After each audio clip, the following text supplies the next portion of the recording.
Well, hello everybody, and welcome back to the channel. It's time for some Star Trek Prodigy, specifically Season 1, Episode 8, Time Amok. Now, I'm assuming that they're doing a play or a reversal of Season 2, Episode 1 of the original series, Amok Time, so I'm just going to hold my breath. Do we have some type of time anomaly? Do we get to see somebody from the original series again?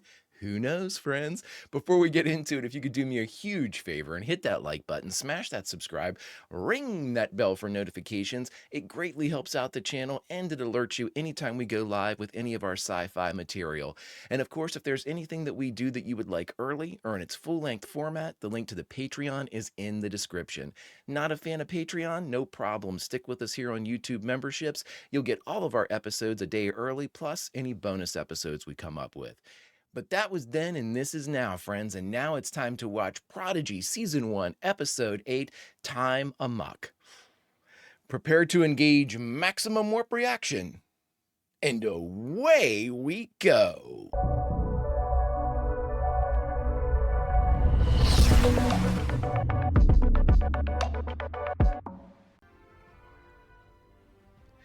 I do think that this show really took off with the Kobayashi episode. I really do. Because I started to like Dal then. I started to warm to Dal then. How's that? Let me tell you this, just real quick. For those of you that know that I'm also doing a Robotech reaction, I think that Dal may have fallen into collateral damage. I am so pissed at Rick Hunter. I was at the time that I started watching this, that I think I might have been some bleed through. I think Dal caught a stray that was aimed for Rick Hunter, so I'm going to be a little bit easier on him. Training officer's log, stardate 60. Ooh, training off. Is that her designation, eh? I fear their failure is tearing them apart. Falling down is easy. It's getting up that takes practice. Isn't that the truth? You must work together to get a fox, a chicken, and a bag of grain safely across. If they're all in the same boat, the chicken will eat the grain and the fox will eat the chicken. Right. First, that leaves the chicken and the fox. Take the fox. If we take one across, there's no rule to say we couldn't take another back. Getting warm. There we go.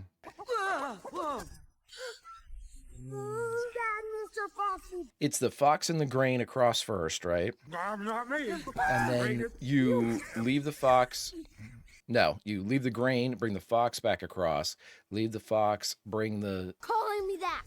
chicken across, take the grain back, grain and fox across, right? Computer and simulation. As I was diverted by the riddle. You have everything to solve this problem. If only you would solve it together. You can't let failure tear your crew apart. Your crew. Careful, Cap. You make it sound like we're not Starfleet cadets. ... That's because I'm not. Janeway has to know this. We aren't Starfleet. We aren't a crew. We're a bunch of strangers who stole a ship. You stole this shit? No, you found it. Perhaps I should explain. Yes, Zero, please. Or is it another grifter who knows nothing, calling to waste our time? This inquiry appears to be promising. I was going to say. Your fugitive vessel contained chimerium, did it not?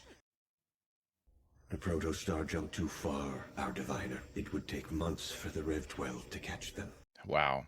There are other ways to make our presence known. It would take months. That's how fucking far they went.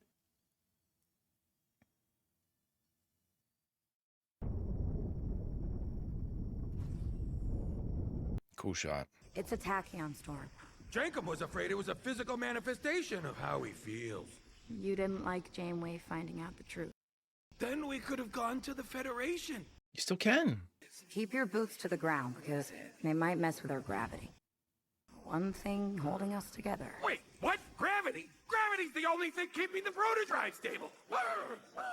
Oh, maybe go around this. Jankum, time to earn your pay. We may not be cadets, but believe me, Jacob's trying to fix it. As I explained to Zero, cadets or not, you are still my crew. Ah, nice, Janeway. That ain't good.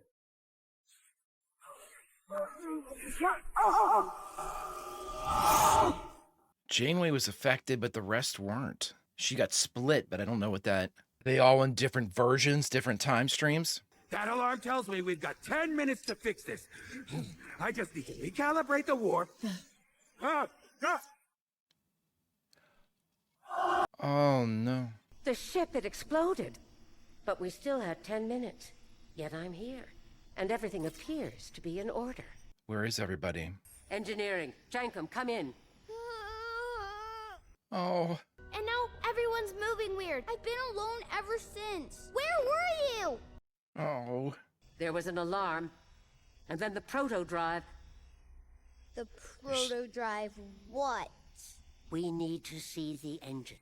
Oh, it's having problems in every timeline. But everyone must be stuck in their own temporal phases. That's why with Jankum, everything was sped up. But here, everything is slowed down. Temporal. Oh, Rock Tuck. Though it appears you are alone, everyone is still in the same ship, just moving through time at different speeds. Oh, wow. But for you... Time goes by really slow. And if it's not fixed in 10 minutes, something terrible will happen. Oh, no. What about my friends? Brock, you must listen to me. They're all blowing up. Core breach? I know it's a lot, but you have to get our ship's warp containment balance right, or else the proto-drive star will be released. Oh, Rock. Stop it! I don't understand. You have to try. Computer, make Janeway go away! No! Oh, come on, she's scared. She's scared to death. Ah, there you are. I see you've adjusted your temporal settings. And I see you figured out time phases. Zero's a couple steps ahead. Was Rock's time faster or slower than mine? Slower. Much slower. Fascinating. We're trapped in oscillating time. Go, Zero, go. Those closest to the blast are most affected in alternating patterns. Fastest and slow. Slowest. That means... I don't have nearly enough time. Oh, no, of course. Zero's a... You're drawing up schematics so I can pass them on to someone else. in the slower fields. And though we are divided by time, we can work together. My regret is that I cannot do more. Zero, you've done enough. I wish I could tell everyone how much they need me. Oh. A great shot. Great shot. Zero's given me schematics to build a warp matrix. It's up to you to save us all. Oh, it's Murph. Oh, no. So the next one's gonna be fast. Dal, Hey, Janeway. Here to chew me out? I don't mean to alarm you, but Do you have no idea? I have a schematic of a warp matrix from Zero for you to build that will save the life of everyone on board. Whatever. This game suddenly got faster. Oh, good. At least he's a fast one. What? I'm supposed to make that? In how much time? T-minus. Not very much. You're in a fast. Temporal anomaly has disabled the vehicle replicator. Too bad. It was a good idea. It was a really good idea.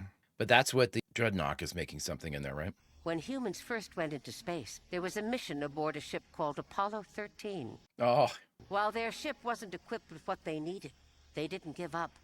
They used whatever they had on board to get back home. What do you want to do with the time you have left?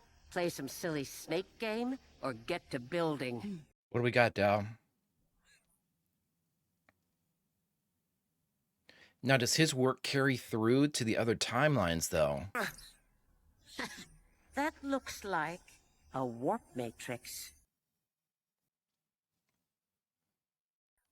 Okay. Is there a way to maybe put it in the transporter buffer or something? It won't connect. I'm missing a dilithium coupler. I need the right coupler. Oh, it's too late, Dal. You didn't. You added a piece to the puzzle. It may not be finished, but you're all in this together. What happens next? We trust each other. He's gone.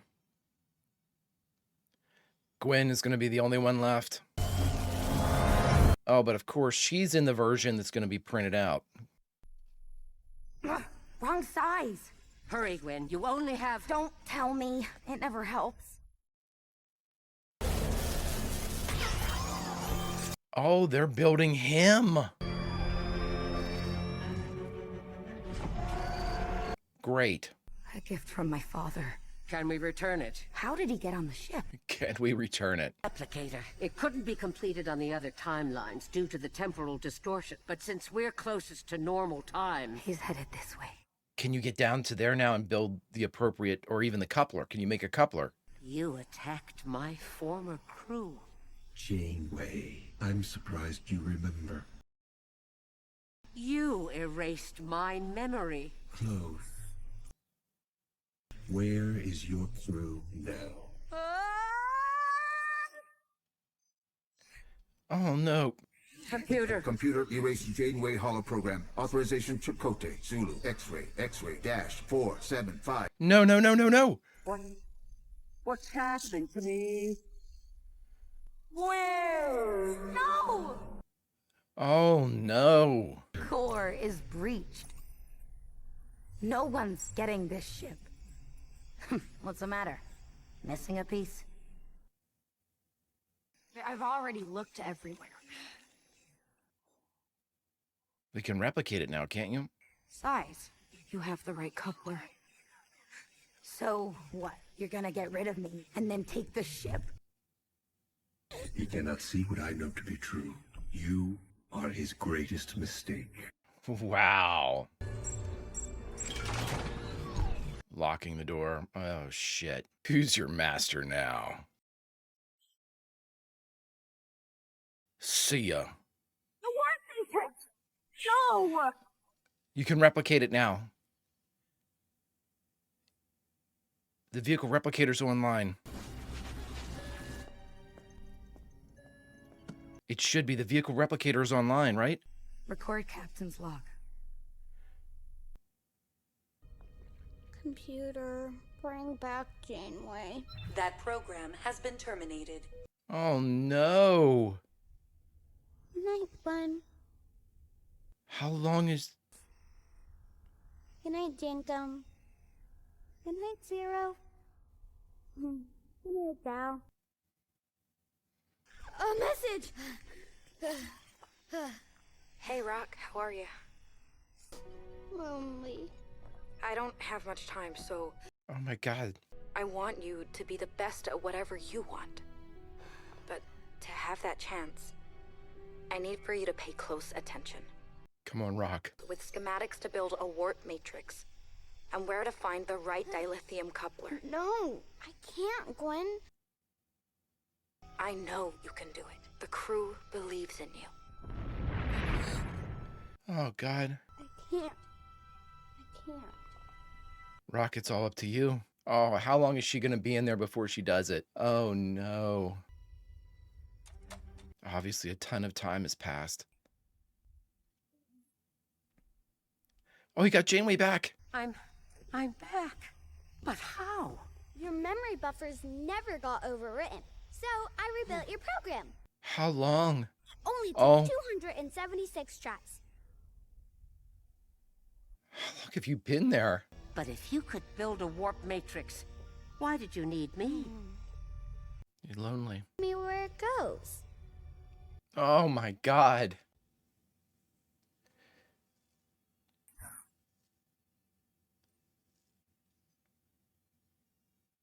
You did it, kid. What just happened?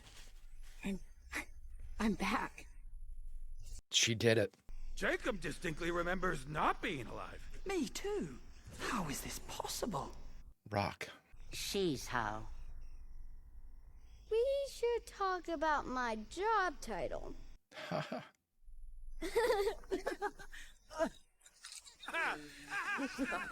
Nice. How long was she alone? How long was she alone? Too long. And taught myself quantum science, computer engineering, and so much math. Look at you, kid.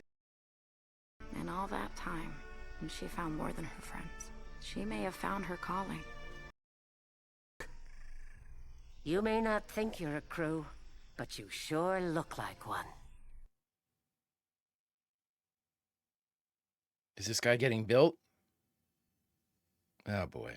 Wow, that was a very good episode. Holy smokes, I enjoyed that quite a bit. Oh my gosh, really, really good. All right, friends, we just got done watching Prodigy, Star Trek Prodigy, Season 1, Episode 8, Time Amok, and the only thing left to do is to talk about it. All right, everybody, we just got done watching Star Trek Prodigy, Season 1, Episode 8, Time Amok. Oh my gosh, I think somebody said in the comments, too, right around Kobayashi, they were like, this is where the story really starts to fly.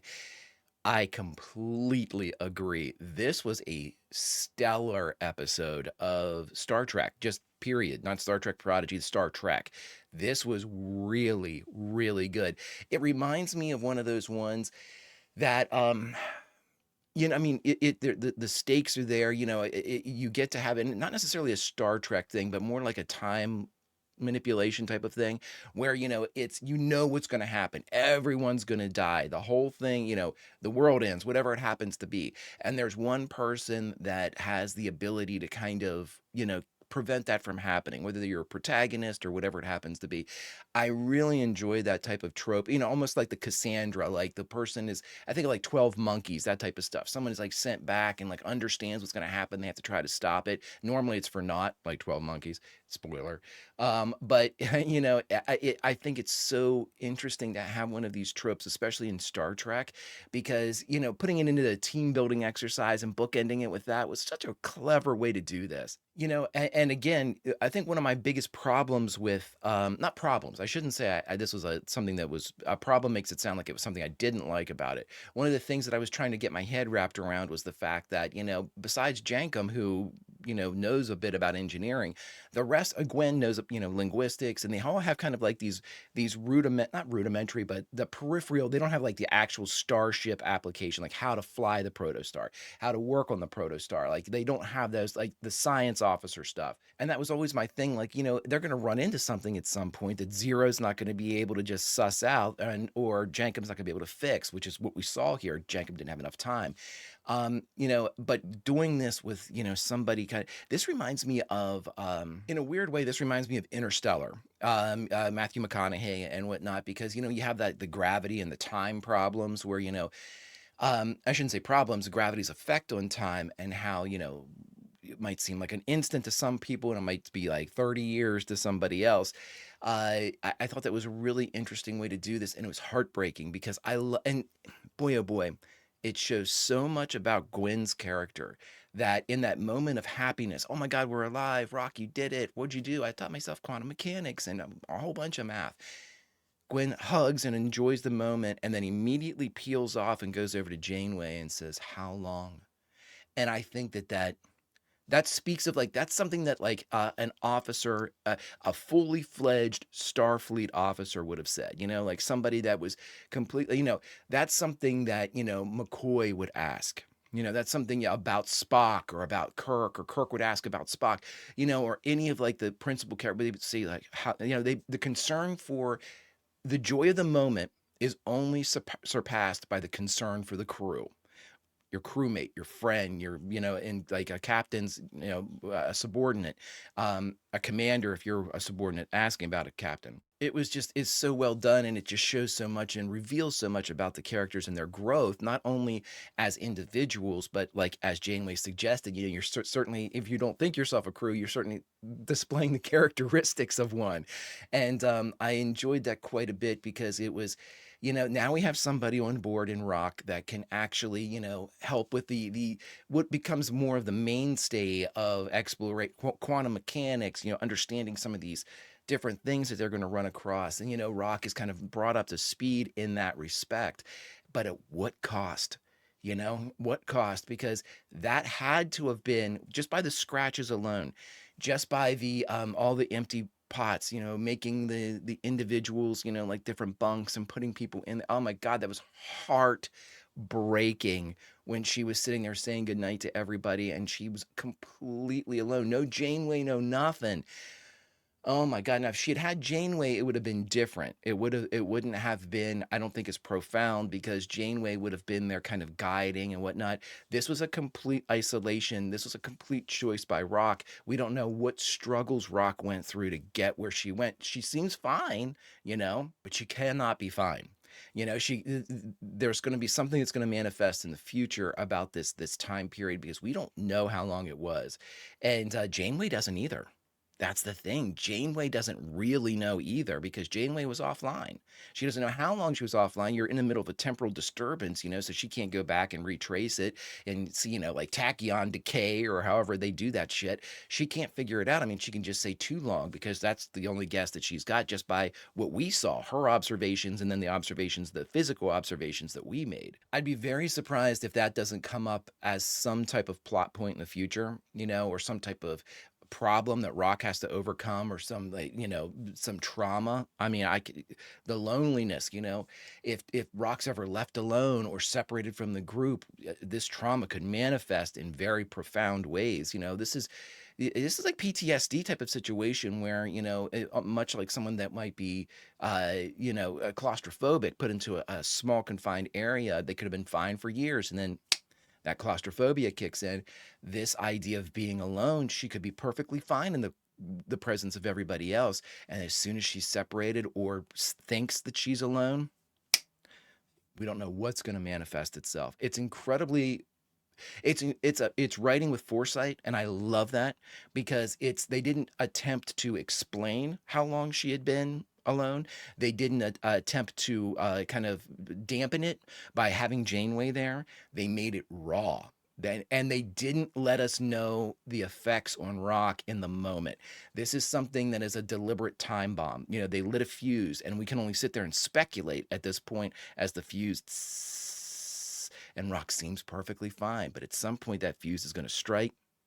Bam. And we're going to see. I would be shocked because this is very deliberate, very, very, I don't want to say professional writing because they're obviously professionals. This is surgical. I mean, this is just high level, you know, plot point drops that are time bombs that are going to come back around. I just love it. It's, you know, it's a feast of riches when it comes to Star Trek because you are blessed with some of the greatest writers, you know, science fiction or otherwise. You know, this genre just pulls them in like a black hole. You know, writing for Star Trek must be amazing if you have the ability to do so, and then to be offered to write an episode and then an episode that gets traction or episode that's remembered, or, you know, it's just this type of stuff. It just checks all the boxes for me when it comes to a Star Trek story. It you know, it had that tension, it had that incredible stakes. Oh my God. I mean, it was the entire protostar was at stake. All the crew, everybody we know was at stake. And once again, like I've said for the original series, my thing is space combat's fine. But for me, Star Trek is all about the crew, all about the exploration. And in this moment, my favorite thing to see in any Star Trek show or vehicle, movie, or whatever I'm watching, are these incredibly accomplished officers, bridge crew, whatnot, doing what they do best, like showing off as to why they are the best. Like Uhura showing off as to why she is the best at linguistics and communication. Spock showing off why he is the best at science. You know, McCoy at medicine, surgery. I just, you know, experts being experts, and being, you know, that rarefied air of experts, like the highest possible caliber in that profession. I love that. And we got to see one built today, much like the vehicle replicator was, you know, attempting to build and finally did build Dreadnought. We got to see Rock being built, you know, not all of it. We were told, and we saw the beginning, and we saw the end of Rock's evolution as, you know, this becoming a badass and then doing badass things with the knowledge that she had received. But at what cost, friends? All the thoughts going through my head. What a great episode. Friends, if you could do me a favor, hit that like button, smash that subscribe, ring that bell for notifications. You'll be alerted next time we go live with Prodigy or any of our sci-fi fare. And of course, if there's anything that we do that you would like early or in its full-length format, the link to the Patreon, it's in the description. But friends, all that is then and this is now, and now it's time to say goodbye from Prodigy. So where should we say goodbye from? I'm being selfish, and this ruins everything I just said about how cool the story was, but this is where we're saying goodbye from, friends. We're saying goodbye from that stolen seconds where Rock had to spend all that time. And for one moment, whether Rock sees us or not, we are able to be there and offer at least the proximity of friendship. And maybe she felt it just for a second. But then off onto the devices that have created the rock we see now. Until next time, my friends, Vulcan roll. I'll see you.